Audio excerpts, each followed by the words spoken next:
আমরা আজকে ট্রেনিংয়ে শিখলাম বসন্ত এবং খুরা রোগ দুটি বড় সাংঘাতিক খারাপ রোগ। কী রোগ?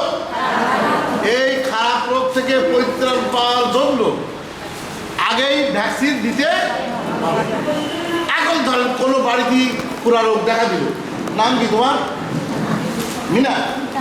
মিতা ঘোষের বাড়ি ঘোষ। মিতা ঘোষের বাড়ি এই রোগটা দেখা দিল, তাহলে আমার করণীয় কি? করণীয় হল মিতা ঘোষের জ্ঞাতি গোষ্ঠী এই রমা ঘোষের বাড়ি যাবে না। ওই রমা ঘোষের বাড়ি আর রমা ঘোষের জ্ঞাতি গোষ্ঠী এই বাড়িতে আসবে না কোনো লোক, কারণ এই রোগটা কিন্তু কোনো না কোনো মাধ্যম দিয়ে ছড়ায়। শুধু জিকোর কাছে নয়, বাংলাদেশের বেশিরভাগ এলাকায় আমরা এখন দেখতে পাচ্ছি এলএসডি এবং খরা রোগটা ব্যাপক আকারে দেখা যাচ্ছে।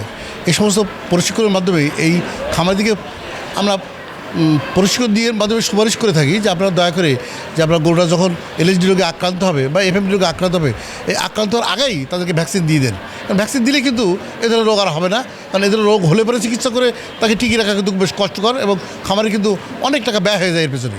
আমরা সব প্রশিক্ষণের মাধ্যমে খামারিদেরকে সুপারিশ করে থাকি আমরা আগেই ভ্যাকসিন দেবেন। এছাড়া আমরা দেখতে পাই গ্রামে গ্রামে ঘুরে খামারিরা তাদের বাছুরটাকে দুধ খাওয়ায় না।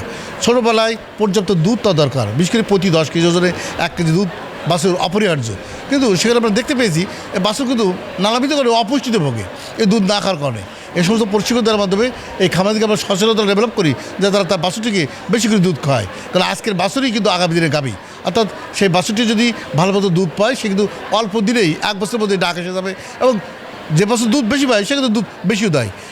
এই সমস্ত প্রশিক্ষণের মাধ্যমে এই সমস্ত খামারিদেরকে এমন ধরনের মেসেজ বা তাদেরকে নিয়মিত টিকা দেওয়া বা নিয়মিত ভ্যাকসিন দেওয়া, নিয়মিত কৃমির ওষুধ খাওয়ানো, এই ধরনের নানা ধরনের প্রশিক্ষণ বা সুপারিশ করা হয়ে থাকে। আশা করছি আমার এই যে খামারিদেরকে আমরা প্রশিক্ষণ দিলাম এতক্ষণ বা দিচ্ছি, তারা এর মাধ্যমেই অনেকাংশ উপকৃত হবে।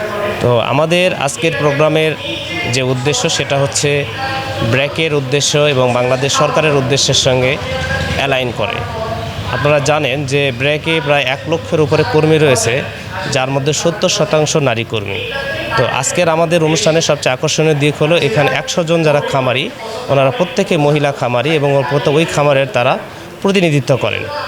তো ওনাদেরকে আমরা বিশেষ করে নারীর ক্ষমতায়নের জন্য, নারীর ক্ষমতায়ন, নারীর কর্মসংস্থানের জন্য যে উৎসাহ প্রদান করা, ফোকাস করা, হাইলাইটিং করে, এই উদ্দেশ্যে মূলত আজকের এই প্রোগ্রামটা আয়োজন করা হয়েছে, যাতে করে ভবিষ্যতে অন্যান্য নারীরাও এবং ব্র্যাকের যারা বাইরে আছেন তারাও যেন এ থেকে উৎসাহিত হন এবং তারা যেন নারীদের কর্মসংস্থানে এবং নারীরা যেন আরও এগিয়ে আসে এবং এই দেশের যেন উন্নয়ন হয়। পাশাপাশি যে জাতিসংঘের SDG সাস্টেইনেবল ডেভেলপমেন্ট গোল, এটার সাথে যেন বাংলাদেশ দ্রুত অ্যালাইন করে, সেই লক্ষ্যে ব্র্যাক কাজ করছে।